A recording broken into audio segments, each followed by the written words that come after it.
We'll jump right in.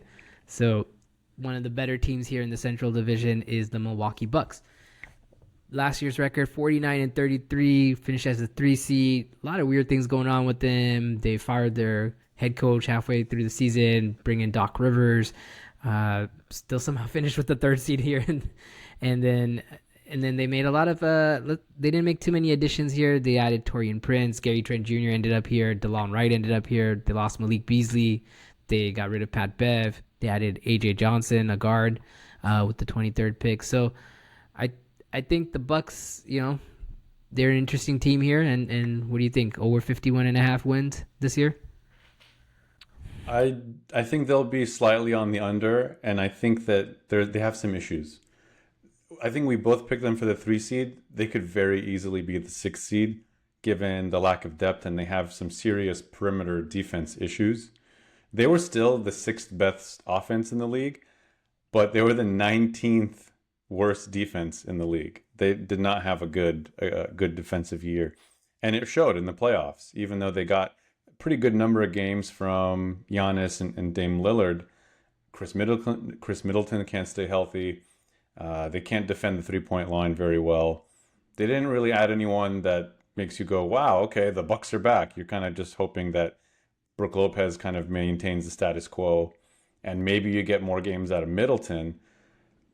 PJ Tucker is parted ways with the Clippers, and he's expected to sign with Milwaukee. That would be an upgrade to their perimeter defense.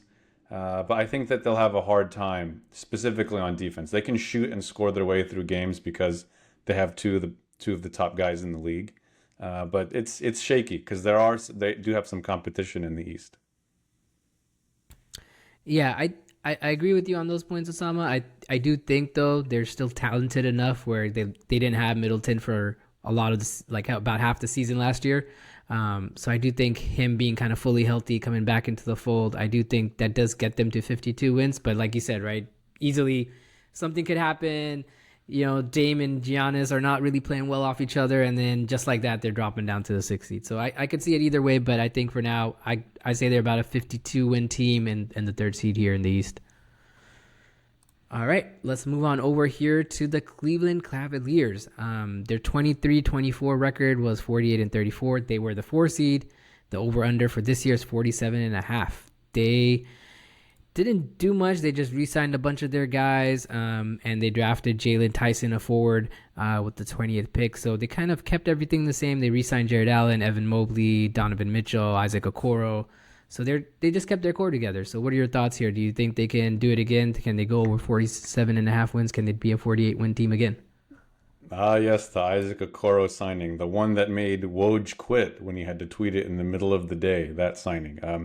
Yeah, I think they could easily be the 3rd seed, Cleveland. I think what their issue was last year was health. They got 50 games from Mobley, 55 from Mitchell, 57 from Garland. Their guys didn't play, and they were still the 6th best defense in the league. Offensively, they had a really tough time. And they got Kenny Atkinson as their new head coach. So I think that they have a ton of it can only get better from here, given all the youth they have and how great they are defensively. I really liked Craig Porter Jr. last year. I think they signed him from how well he did, given that they had so many issues with their stars not playing. So Cleveland's going to be, they could be the 3 seed. This could be like if the Bucks fall, Cleveland benefits. So are you saying you could see them as the 4 seed and at 48 wins? I think so. I mean, this is a stingy defensive team that has a lot of talent. They just didn't. None of their guys played. I think combined between their 3 best players, they all missed over 30 games. Yeah. I do think there's some better teams here in the East. I do, like you said, right? Young guys, they kept their core together, healthy, pretty solid team. I do think there's 2 other teams or 2 or 3 other teams better than them. So I do think that drops them a little bit. Like I think other teams improved, and Cleveland kind of stayed the same. Which is fine. Like, I think their range is anywhere from the lowest end of that range is the 6th seed here. So they're well beyond the play-ins, but we'll see. We'll get into some of these other teams here. Actually, one of the other teams that I do think will do better than the Cavs this year is the Indiana Pacers. So last year, Pacers 47-35. We're the sixth seed. Surprising run at the Eastern Conference Finals. This year, 46.5 is their over-under. They added James Wiseman. That was really their big ad, but they re-signed all their key guys like Pascal, Obi Toppin, TJ McConnell. They let Jalen Smith walk, but they added a bunch of second-rounder dudes. Not really big difference makers, but I do think what you will see from them is like just having more time playing together, and we kind of saw that. They just weren't good enough to beat Boston. But what do you think, Osama? Are they better than 46.5? Are they better than the sixth seed this year? Yeah, definitely. I was low on this team. I just didn't know how this was going to shake up. And they were the second best offense in the league. They were the runner-up in the NBA Cup, which was pretty cool that they almost got some silverware. Yeah, I mean, an exciting, really fast-paced team, the way they space the floor, led by Halliburton. I think that the problem is defense. They're the 24th ranked defense last year. So that's a big problem. I think that's the only thing that'll hold them back. They're still a top 5 team in the East. They get a full season of Siakam. I'm interested to see if Benedict Mathurin takes a leap too.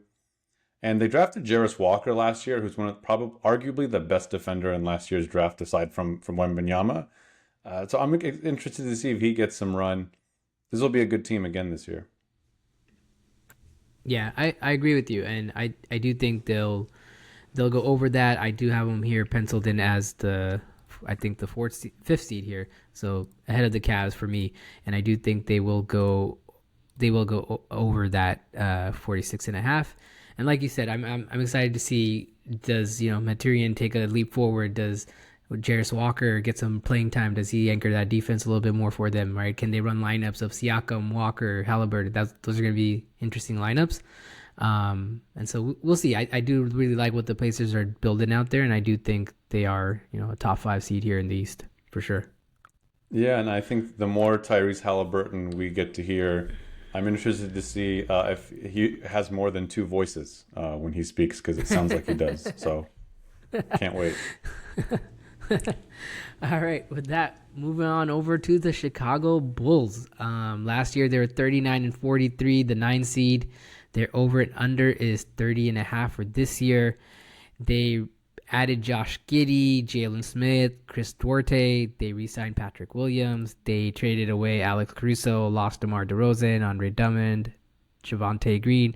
They drafted Mateus Buzelis with pick number 11 here in the draft, who's a forward.